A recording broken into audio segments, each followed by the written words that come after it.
Pinakamahal na pagkakamali sa pagpapagawa ng bahay. Akala ng marami, ang pinakamahal sa construction ay semento, bakal, tiles o labor. Pero sa totoo lang, ang isa sa pinakamahal na pagkakamali ay ito. Sige, simulan na natin. Ayusin na lang habang ginagawa.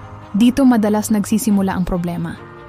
Kapag kulang ang plano bago mag-construction, kadalasan nauuwi sa biglaang dagdag gastos, paulit-ulit na revisions, hindi tugmang sukat at layout, delays sa trabaho, away o misunderstanding sa kontraktor, at resultang hindi ayon sa inaasahan.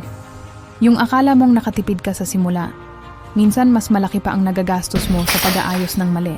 Kaya bago magpagawa, siguraduhin muna na malinaw ang plano, budget, design, specifications, at scope of work.